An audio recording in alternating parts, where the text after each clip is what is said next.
안녕하세요, 돌다리입니다. 이번 영상은 50번째 돌다리 영상이자 이더리움 클래식 6번째 영상입니다. 의미가 있는 만큼 이번 영상에서는 최근 소식들과 함께 이더리움 클래식에 대해 직설적으로 다루어 보고자 합니다. 꼭 영상을 완주하시기 바랍니다. 이더리움 클래식 펀더멘탈을 가지는데 큰 유익을 얻게 될 것입니다. 자, 그럼 시작하겠습니다.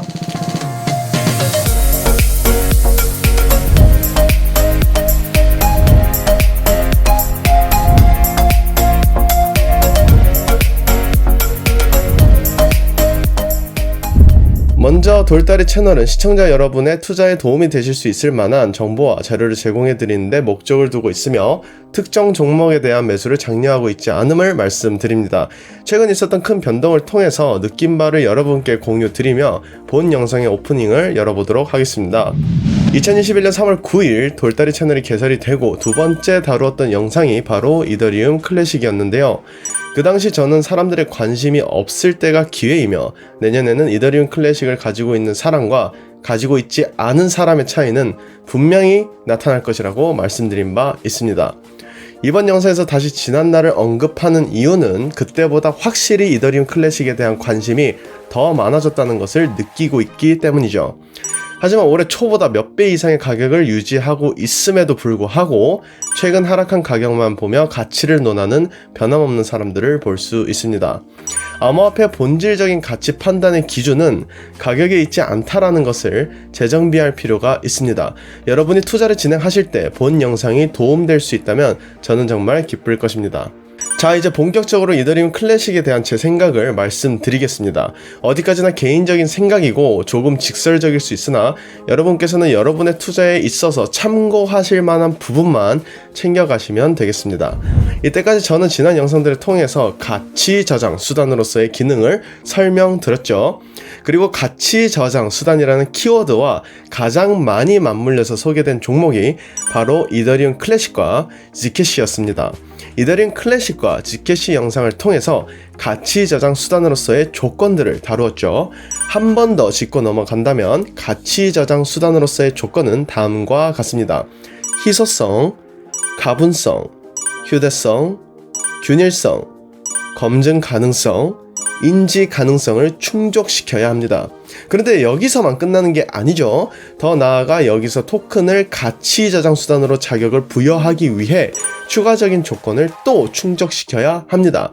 이는 곧 탈중앙화, 불변성, 그리고 적응성의 요소들이죠.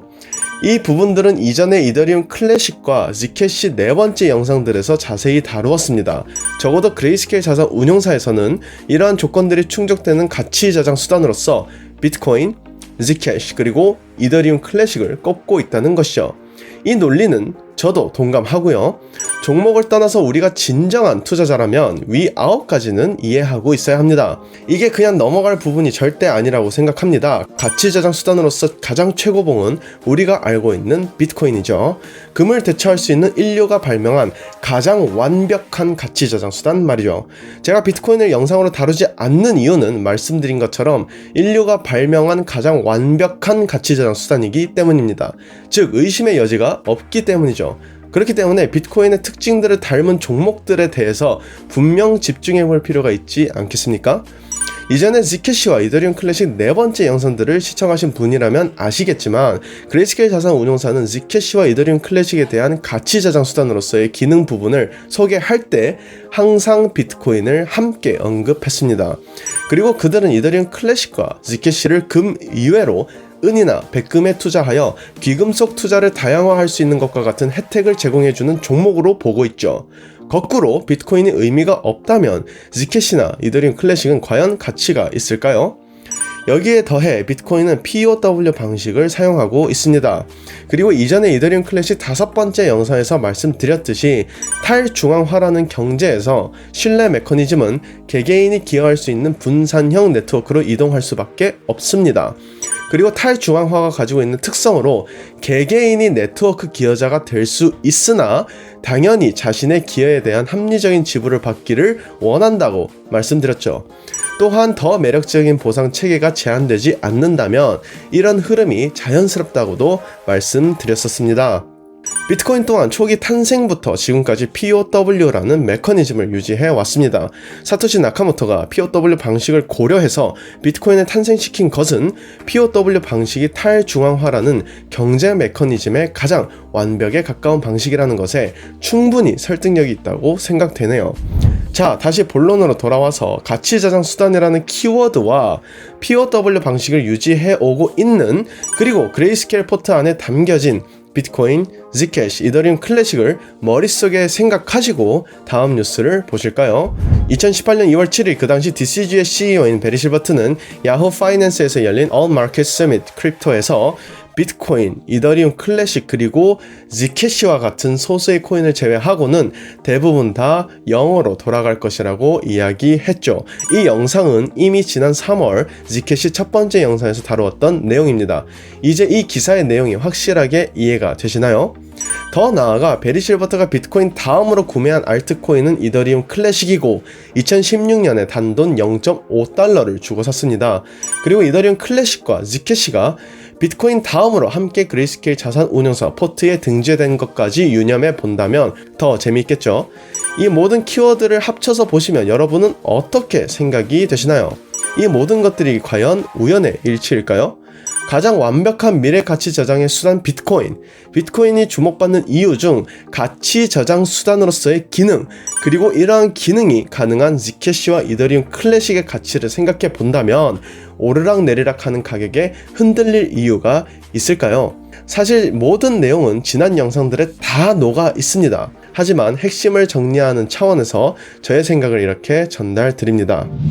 이제 이더리움 클래식에 대한 소식을 살펴보도록 하겠습니다. 2021년 6월 17일 작성된 이번 이더리움 클래식 네트워크에서 일어날 변화는 비트코인이나 이더리움보다 이더리움 클래식을 더 큰 규모로 만들 수 있다라는 글을 살펴보도록 하겠습니다. 상당히 자극적인 제목이죠.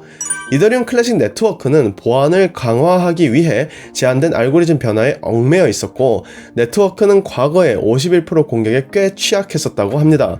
그리고 이러한 이유로 보안을 강화하기 위하여 ECIP1049 제한은 악의적 행위자들의 네트워크 공격 가능성을 크게 줄이기 위해 SHA-3 Secure Hash Algorithm 3로 바꿀 것을 권했다고 합니다.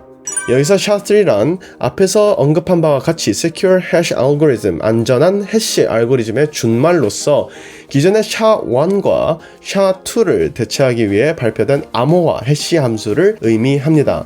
POW의 속성과 지속적인 합의에 도달할 수 있는 안전한 시스템을 만들 필요성이 SHA-3 클래식 콜리션을 시행해야 하는 주 이유이다 라고 하죠. 이를 이끌고 있는 알렉스 산코프는 기본적으로 코드 작업은 마무리되었다며 SHA-3를 위한 코드는 존재한다고 했습니다. 이어서 그는 이것 SHA-3는 테스트넷에서 작동해 왔고 우리는 커뮤니티의 합의를 형성하는 단계에 있다고 했죠. 산코프는 또한 테스트넷에서도 환상적으로 잘 진행되고 있다고 주장하였습니다. 그리고 타임라인과 실제 구현에 있어 그는 늦어도 내년에는 전환될 것이다 라고 덧붙였죠. 자, 그럼 이런 SHA-3는 어떤 변화를 가지고 올까요? 산코프에 따르면 SHA-3는 이더리움 클래식에서 일어날 수 있는 가장 큰 변화 중 하나라고 합니다. ECIP1049는 개선되고 안전한 생태계를 위한 토대를 마련할 것이며 근본적으로 네트워크의 해시레이트도 증가하고 마이닝 하드웨어 풀도 다양해질 것이라고 하죠. 늦어도 내년에 구현될 것으로 예상되는 해시 알고리즘의 변화는 굉장히 중요하게 강조되고 있음을 알 수 있습니다. 그래서 조금 더 살펴보자면 산코프는 만약 이더리움 클래식이 POW로 유지된다면 우리가 할 수 있는 가장 높은 퍼포먼스 최고의 알고리즘은 SHA-3다 라고 언급하였고 SHA-3의 구현으로 51%의 공격은 더 이상 일어나지 않을 것이라고 주장했습니다. 실제로 이더리움 채굴자들이 이더리움 클래식 네트워크를 스위치 오버, 다른 시스템으로 자원에 대한 액세스를 교환하는 과정을 의미하고요. 스위치 오버 하거나 공격하기 위해 동일한 알고리즘을 사용하여 초기 공격은 매우 쉽게 수행되었지만 이제 알고리즘이 변경이 된다면 스위치 오버는 쉽게 일어나지 않을 것이라고 합니다. 마지막으로 그는 이더리움 클래식이 정말로 성공하기 위해서는 이더리움과 분리된 자체 알고리즘을 가져야 한다라고 하였습니다. 요약드리자면 동일한 알고리즘으로 인해 공격이 매우 쉽게 수행되었으나 자체 알고리즘을 가지게 된다면 이더리움 클래식의 안정성을 더욱 증가시킬 수 있다고 정리해 볼 수 있습니다. 여기에 더해서 해시레이트 증가와 마이닝 하드웨어 풀의 다양성도 기대해 볼 수 있겠죠. 하지만 무엇보다 중요한 것은 POW를 유지하는 경우에 찾을 수 있는 최선의 답을 찾았다는 것입니다. POW의 이점인 채굴자와 네트워크 기여자를 위한 생태계 유지와 탈중앙화의 이념을 이으면서도 최상의 방법을 찾았다는 의미가 되기 때문이죠. 제가 이전에 이더리움 클래식 5번째 영상에서 조금 상세히 다루어 드렸으니 참고하시면 좋을 것 같습니다. 이어서 2021년 6월 22일 암호화폐 자산 매니저 그레이스케일 인베스트먼트의 모 회사인 디지털 커런시 그룹 DCG죠. DCG가 그레이스케일 자산 운용사의 이더리움 클래식 트러스트주를 5천만 달러 하나약 568억 원어치 매입할 계획이라고 밝힌 바 있습니다. 해당 기사 내용에서도 알 수 있듯이 이더리움 클래식은 5월달에 3배가 증가하여 사상 최고치인 177.26달러에 도달 후 현재 50달러대 초반까지 70%가량 하락하였다고 합니다. 이 부분에서 우리는 3배나 증가한 뒤에 70%나 하락했음에도 불구하고 작년보다 훨씬 높은 가격대인 50달러 선에 머물러 있다는 것도 알아야 합니다. 그리고 대중들은 하락했으니 망한다는 말을 할 때 DCG는 매수 의사를 보였다는 것도 인지하고 있어야 하죠. DCG가 단기 수익을 위해 대량 매입을 계획했을까요? 만약 매수 의사를 표시한 이유가 차후에 이더리움 클래식에게 불어닥칠 거대한 변화와 성장을 위한 장기적 관점의 투자라면 우리는 분명 주목할 필요가 있지 않을까요? DCG의 이런 발언은 굉장한 임팩트가 있습니다. 공식적인 자본이 언제 유입될지 모른다는 의미가 되기 때문이죠. 분명한 것은 유입된 후에는 지금보다 훨씬 더 이더리움 클래식을 보유하는 것이 힘들어질 것입니다. 다시 이더리움 클래식의 마지막 소식을 전달드리도록 하겠습니다. 앞에서 다루었던 샤3에 이어 2021년 6월 28일 기사의 제목과 같이 이더리움 클래식 개발자들은 곧 다가올 하드포크를 발표하였는데요. 이더리움 클래식 블록체인의 개발자들은 월요일에 프로젝트의 최신 버전을 시행하기 위한 하드포크를 발표하였고 현재 7월 말에 예정되어 있다고 합니다. 커뮤니티가 매그니터라고 이름 붙인 업그레이드는 올해 초 이더리움 베를린 업그레이드에서 처음 보았던 4가지 EIP 이더리움 Improvement Proposals, 이더리움 개선안이 포함될 예정이라고 하죠.